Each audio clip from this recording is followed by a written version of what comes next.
भर में लोगों से कहना चाहता हूं, कम मेक इन इंडिया।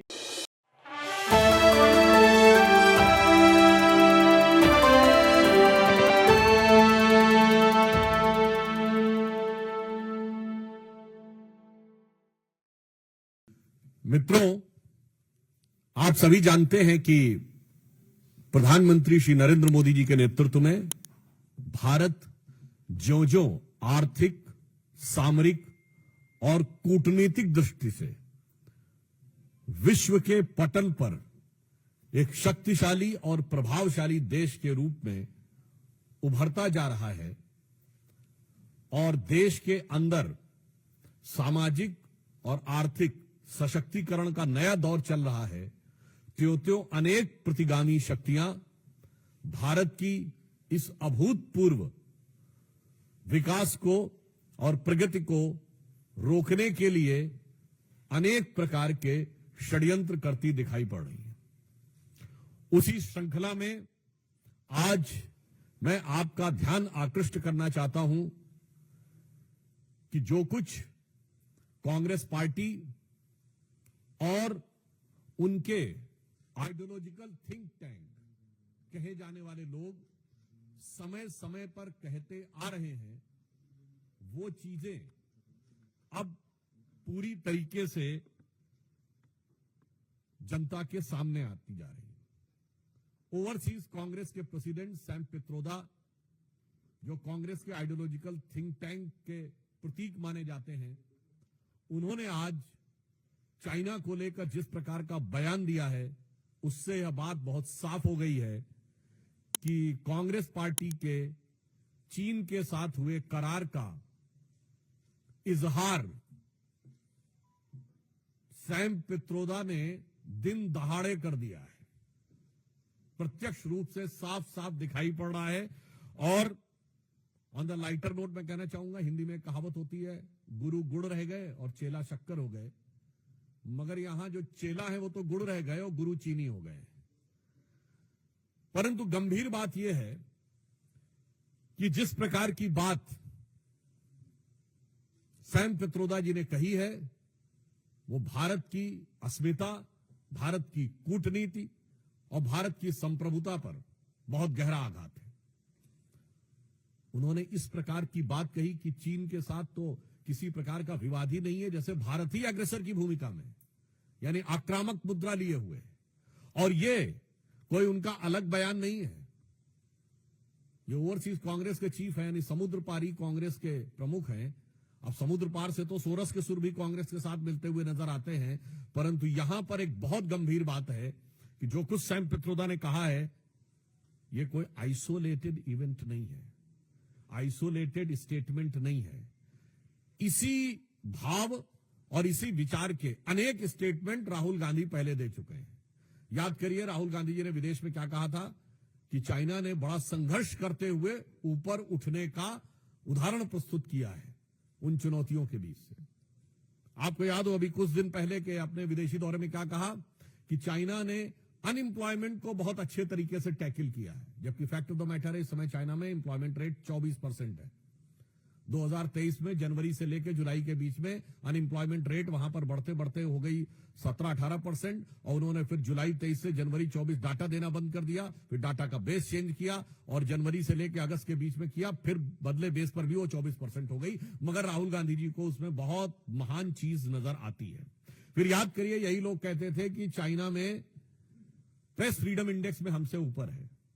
जबकि चाइना के डिफेंस मिनिस्टर ली शॉन्गफू गायब हो गए, चाइना के फॉरेन मिनिस्टर क्विंग गैंग गायब हो गए, वहां की सबसे बड़ी कंपनी अलीबाबा के चीफ जैक मा गायब हो गए, परंतु इनको उसमें भी नजर आता था। अब आप आइए, इसके बाद उन्होंने कहा कि इकोनॉमिक ग्रोथ बहुत शानदार की गई है।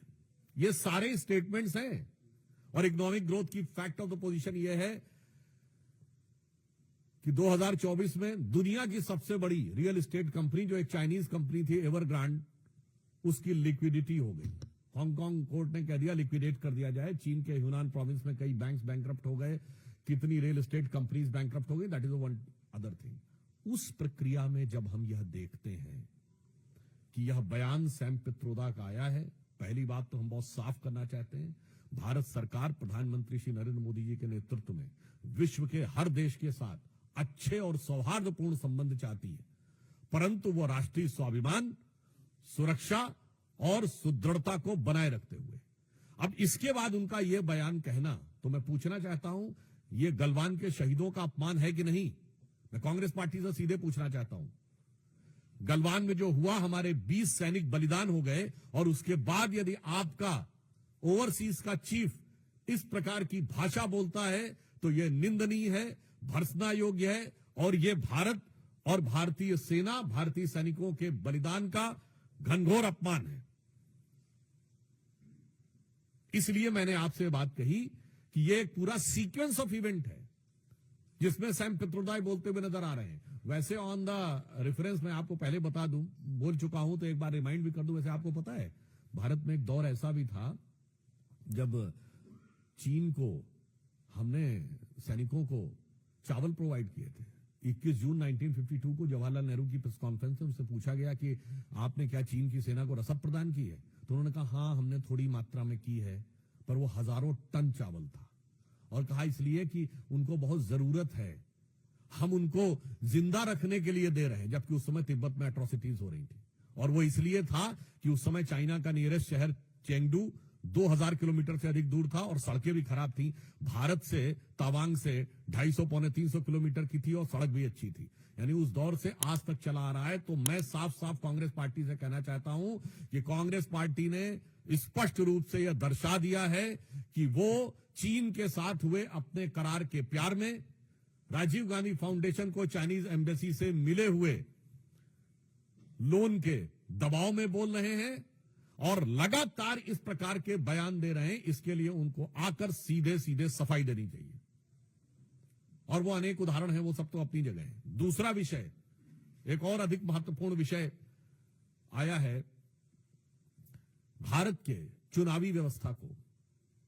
किस प्रकार से ये समुद्र पारीय कांग्रेस के अध्यक्ष के साथ साथ ये समुद्र पार से एक दूसरे प्रकार की जो संकेत प्राप्त हो रहे हैं, वो भी यह दर्शाते हैं कि भारत के लिए किस प्रकार के दुरभिसंधियां भारत के अंदर बैठे हुए कुछ लोग और कुछ भारत विरोधी शक्तियों के साथ चल रही हैं। कि एक international foundation for electoral systems नामक एक संस्था है, जिसने 2011 में भारत की एक संस्था India international institute of election management, जो कि चुनाव आयोग के साथ संबंधित संस्था है, इसके साथ एक करार किया। और यह करार में जो पीछे से सपोर्ट आ रही है वो CEPPS consortium for election political process, election and political process strengthening नामक संस्था से आ रही है, जो जॉर्ज सोरेस के ओपन सोसाइटी फाउंडेशन के साथ उसके संबंध हैं, जिसने $500 million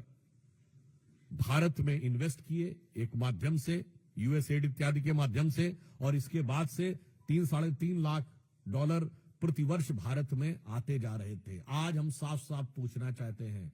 कि भारत के इलेक्शन प्रोसेस, जबकि फैक्ट ऑफ द मैटर यह है कि 2020 में आप याद करिए, जब अमेरिका में चुनावी प्रक्रिया को लेकर अनेक प्रकार के प्रश्न उठे थे, तो भारत की चुनावी प्रक्रिया की तारीफ की गई थी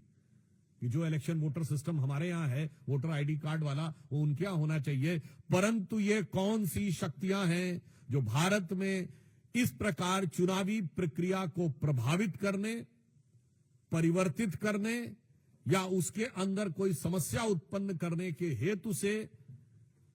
आर्थिक अनुदान पाती हुई दिखाई पड़ रही थी? ये बहुत गहरा संदेह हमारे मन में उत्पन्न होता है। यानी बहुत साफ है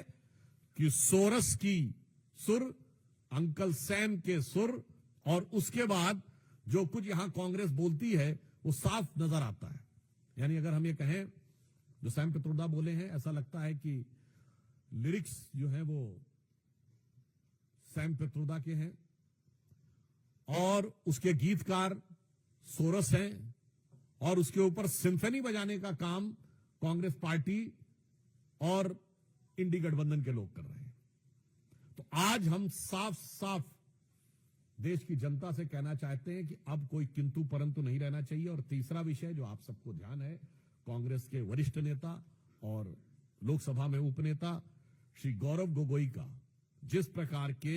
जॉर्ज सोरस के इस फाउंडेशन के साथ कनेक्शन नजर आता है,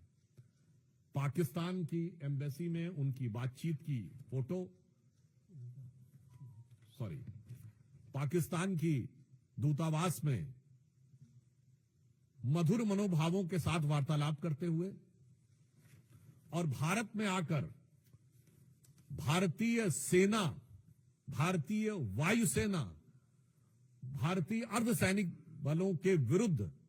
कटुतापूर्ण शब्दों का इजहार करते हुए ये बातें अब बहुत साफ दिखाई पड़ती हैं कि देश के ऊपर आघात करने के एजेंडा बहुत साफ है कि विदेशी शक्तियों के लिए जो भारत के विरोधी शक्तियां हैं उनके लिए कांग्रेस की मोहब्बत की दुकान है, जिसमें मोहब्बत सोरस से भी है, मोहब्बत चाइना से भी है और भारत के अंदर एक दूसरे से लड़ाने का विधान है। याद करिए, ये कहते हैं उत्तर और दक्षिण को लड़ाओ। इनके कर्नाटक के वित्त मंत्री ने कहा था कि साउथ में रेवेन्यू कलेक्शन ज्यादा है तो उत्तर से अलग होना चाहिए। इनके तेलंगाना और तमिलनाडु के मंत्रियों ने उत्तर प्रदेश और बिहार के बारे में जो बोला वो क्या है, एक राज्य को दूसरे राज्य से लड़ाओ,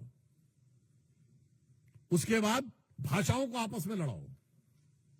तमिल और हिंदी को लड़ाओ, फिर मराठी और बिहारी को लड़ाओ, फिर भाषा पे लड़ाओ, प्रांत पे लड़ाओ, क्षेत्र पे लड़ाओ और उसके बाद जातियों में लड़ाओ, अगड़े पिछड़े में लड़ाओ, सामान्य और दलित में लड़ाओ। यानी बहुत साफ है कि बाहर की शक्तियों के लिए मोहब्बत की दुकान और भारत में हर आधार पर वर्ग, प्रांत, जाति, भाषा पर नफरत की दुकान, नफरत के सामान। और इससे मैं अंत में यह स्पष्ट कहना चाहता हूं कि इससे श्री राहुल गांधी ने जो बयान दिया था कि has to fight with Indian state, वो अनायास मुंह से निकला हुआ लापरवाही में कहा गया बयान नहीं था, एक सुविचारित, सुव्यवस्थित योजना के अंग का प्रकटीकरण था।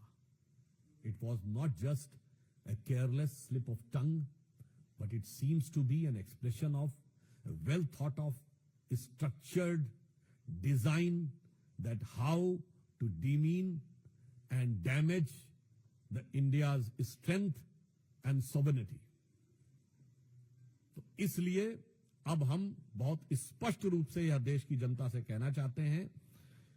कि यह सब कुछ जो दिखाई पड़ रहा है, चीन की तारीफ से लेकर,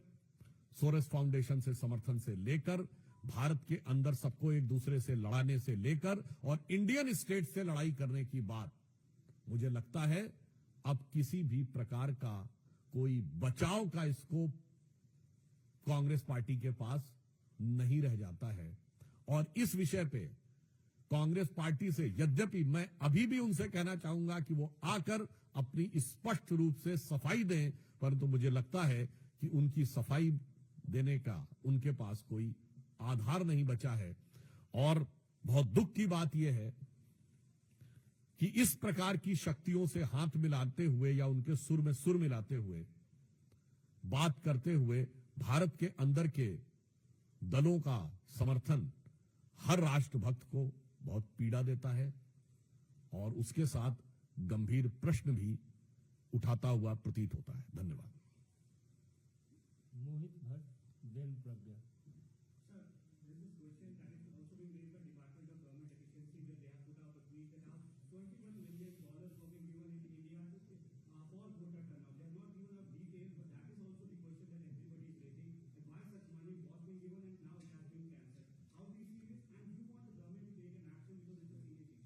There are certain indications which are coming,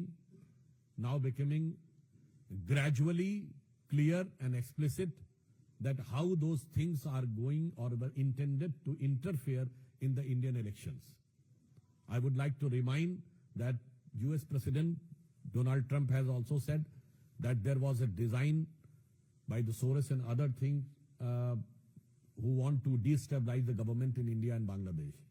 And also I would like to remind that the last Lok Sabha election was the only election in the history of India in which a foreign government has given a statement. The Russian government officially has said, their external affairs spokesperson has said that there is a foreign interference in India.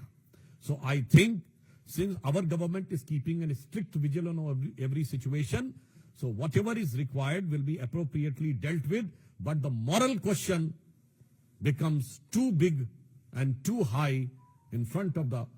opposition, which it is incumbent on their part if they want to prove their credentials of national integrity. On this issue, I think what is legally and what is constitutionally viable, appropriate constitutional agencies will take care, because the Election Commission is an autonomous body, constitutional body, so they are free to take whatever step they want in this regard. So that is one constitutional aspect. But my question is again to opposition on political and moral aspect. संवैधानिक विषय पर चुनाव आयोग स्वतंत्र और स्वायत्त संस्था है और वह उपयुक्त और प्रभावी निर्णय लेगी, परंतु नैतिक और राजनीतिक आधार पर विपक्ष को आकर कांग्रेस पार्टी को स्पष्ट रूप से सफाई दे। दुनिया के कई विश्वविद्यालयों में, जिसमें अमेरिका के बड़े प्रतिष्ठित विश्वविद्यालय थे, एक नहीं कई यूनिवर्सिटीज में एक कॉन्फ्रेंस हुई थी, उसका नाम था डिसमेंटलिंग ग्लोबल हिंदुत्व, यानी वैश्विक स्तर पर हिंदुत्व को ध्वस्त करना। फिर 2023 में भारत में 22 और 23 दोनों में कॉन्फ्रेंस हुई तमिलनाडु में, इरेडिकेशन ऑफ सनातन धर्म, यानी सनातन धर्म का समूल नाश करना। और अब उनकी फंडिंग कहां से हो रही है, ये तो अब अमेरिकन एजेंसीज के जो स्रोत उभर के सामने आ रहे हैं उनकी जांच में उससे उभर कर सामने आता जा रहा है। और मैं पुनः यह बात कहना चाहूंगा, फिर कोई इस बात को जाके चेक कर ले, यही 2021 का वर्ष है जिसके बाद बहुत से स्टांस भारत के समाज, देश और वर्ग और जाति के बारे में कांग्रेस का चेंज होना शुरू हुआ। और मैं फिर आपसे कहता हूं, एक हेनरी लूसी फाउंडेशन है यूरोप की, जिसमें एक क्रिस्टोफर शेरलॉट करके इंडोलॉजिस्ट थे, सो कॉल्ड इंडोलॉजिस्ट, उन्होंने भी एक प्रोजेक्ट निकाला था, हाउ टू टैकल हिंदू मेजॉरिटेरिज्म। मैं दर्शकों से कहता हूं, जो करोड़ों लोग सुन रहे हो, इन सब चीजों को जाके चेक करिए, तब आपको समझ में आएगा कि मोदी जी किस परिस्थिति में देश को चला रहे हैं। और उसके बाद जो लोग इल्जाम देते हैं, तो उनके लिए एक लाइन कहना चाहूंगा मोदी जी की तरफ से कि हमें इल्जाम मत दीजिए, बहुत अफसोस होता है, हमें इल्जाम मत दीजिए, बहुत अफसोस होता है, बड़ी तरकीब से कश्ती यहां तक लेके आए हैं और बदल देते हैं हम दरिया की लहरें अपनी हिम्मत से, आंधियों में भी अक्सर चिराग हमने जलाए। तो आप सोचिए कि इन विपरीत परिस्थितियों में देश को लेकर आगे चलना पड़ा। It's not required that much as a categorical denial for that government at the time in office is required, because for any such clearances the clearance of government is very much required. So still up till now, if the government is not responding in categorical and unequivocal terms, I think this is a matter of concern. मैंने पुनः कहा कि पूर्व चुनाव आयुक्त के द्वारा इस विषय को कहने की अपेक्षा से अधिक हमारी अपेक्षा है तत्कालीन सरकार के प्रमुख लोग रहें, क्योंकि वो ये बताएं, कम से कम इसमें यह बात तो साफ हो गई कि एमओयू हुआ है, तो आधी बात पर तो किंतु परंतु समाप्त हो गया। अब वो किन परिस्थितियों में हुआ है, किसने उसको प्रेरित किया है और किसके द्वारा वो संचालित था, मानवीय बात है, चुनाव आयुक्त को संभवतः इस विषय की जानकारी नहीं होगी, तो हम संचालनकर्ताओं से पूछ रहे हैं, क्योंकि यूपीए सरकार तो वैसी भी थी कि वहां तो प्रधानमंत्री भी ऐसे थे जो कोई संचालित होते थे, कहीं वो स्वतः कार्य नहीं करते थे। तो इसलिए मैं संचालनकर्ताओं से पूछ रहा हूं, और वो इस प्रकार के बयानों के ओट में बचने का प्रयास नहीं कर सकते, तिनके की ओट में पहाड़ छुपाने का प्रयास नहीं कर सकते। यमुना की सफाई पे हमारी सरकार को कार्यभार ग्रहण करने दीजिए, पहली कैबिनेट बनने दीजिए, आश्वस्त रहिए। साबरमती रिवर फ्रंट से लेके और जिस प्रकार आपने प्रयागराज में भी और वाराणसी में गंगा को साफ होते देखा है, यमुना जी को भी हम उतनी ही निष्ठा से, श्रद्धा से और समर्पण से कार्य करेंगे। और जहां तक आपने ओवैसी जी की बात कही, तो मुझे लगता है कि मुस्लिम समाज को सबसे ज्यादा निशाने पे तो ओवैसी जी की वजह से आना पड़ता है, क्योंकि वो हैदराबाद के सांसद हैं, पर उत्तर से दक्षिण तक कहीं भी हो, जिसे वो पुराने गीत में कहते हैं ना, धुम धुम धड़म धड़ैया रे सबसे बड़े लड़ैया रे, तो वो उत्तर से दक्षिण तक हर जगह लड़ने को तैयार रहते हैं। और वो लड़ने को जाते हैं और पीछे से